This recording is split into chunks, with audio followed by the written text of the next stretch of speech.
अस्सलाम वालेकुम वरहमतुल्लाहि वबरकातुहू। वीवर्स कैसे हैं? उम्मीद करता हूँ ठीक होंगे, खैरियत से होंगे। वीवर्स मैं हूँ डॉक्टर अंसार अब्बास और आप देख रहे हैं YouTube channel Alshifa clinic health adviser.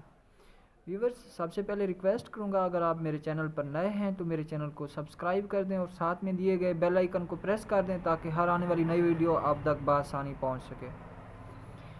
Viewers आज हम बात करेंगे इंगोइनल हर्निया के बारे में। ये जो हर्निया होता है ये बच्चों में ज़्यादातर होता है और बड़ों में भी इसके चांसेस होते हैं। ये बड़ों में भी मुख्तलिफ होता है और बच्चों में मुख्तलिफ होता है। ज़्यादातर तकरीबन 13% उन बच्चों में यह हर्निया पैदा होता है जो बच्चे वक्त से पहले पैदा हो जाते हैं।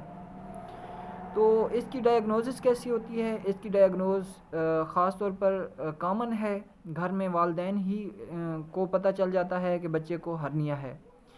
हमारे इलाके में, हमारी पॉपुलेशन में, हमारे लोगों में कुछ मिसकंसेप्शन है जो कि उनको समझना और उनको दूर करना हमारा फ़र्ज़ बनता है। वो ये है कि जब पता चल जाए कि बच्चे को हर्निया है तो माँ बाप क्या करते हैं, तो वो कहते हैं कि अभी बच्चा छोटा है, बड़ा होगा फिर इसकी ट्रीटमेंट करवाएंगे। लेकिन ये मिसकंसेप्शन है।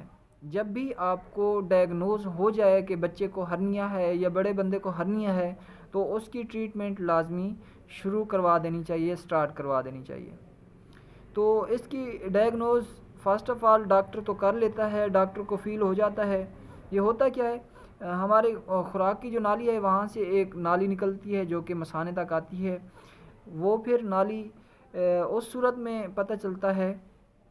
तो इस कंडीशन में जब बच्चा रोता है या बच्चा खांसता है या कोई और तरह का ज़ोर लगाता है बच्चा, तो जो बच्चे की आंतें होती हैं वो उस नाली में आ जाती हैं, तो उसकी वजह से नाली फूल जाती है और हमें फ़ील होता है कि बच्चे को हर्निया है। तो उसके लिए अगर बच्चा ज़्यादा देर तक रोता रहे तो वो जो आंतें होती हैं वो फिर उस हर्निया के अंदर, तो जब आंतें आके उसमें हर्निया में आके उस ट्यूब में आके रुकती हैं तो वो जो ट्यूब होती है वो फूल जाती है। फूलने की वजह से फ़ील होता है, स्वेलिंग नुमा महसूस होता है कि यहाँ हर्निया है। तो प्रॉपर अगर छोटा हो तो डायग्नोज हो नहीं होता, उसके लिए कुछ टेस्ट डॉक्टर रिकमेंड करता है। उसमें जो कॉमन है उसमें अल्ट्रासाउंड है, तो अल्ट्रासाउंड कराया जाता है। अल्ट्रासाउंड में एक रेडियोलॉजिस्ट जो होता है वो ही फील कर सकता है, देख सकता है कि बच्चे को हर्निया है या कुछ और है।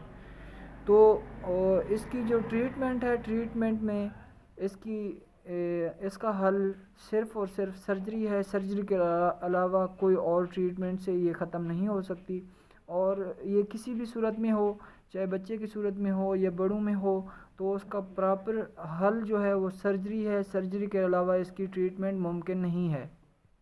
अब अगर देखें, बात करें तो इसकी कम्प्लिकेशन क्या हो सकती हैं, इसके नुकसान क्या हो सकते हैं। इसके नुकसान ये होते हैं, एक तो ये कॉमन नुकसान ये है, कॉमन वजह ये है कि जो आंतें होती हैं, इंटेस्टाइन होती हैं, वो नाली में आके फंस जाती हैं और फंसने की वजह से मेल और फीमेल में डिफरेंट होते हैं।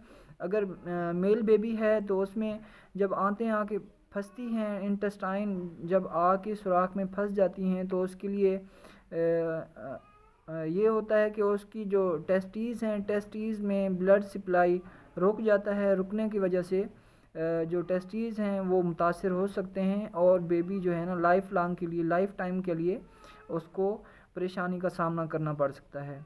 और जो फ़ीमेल बेबी होता है उसकी जो ओवरीज़ हैं वो बाज़ औक़ात उस नाली में आ जाती हैं और उसकी वजह से भी उस डैमेज हो सकती है और नुकसान उठाना पड़ सकता है।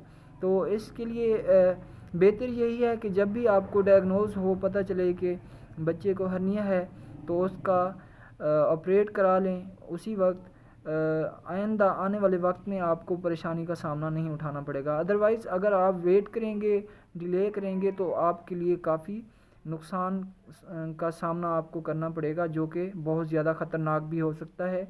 इसमें बच्चे की जान भी जा सकती है। Thank you.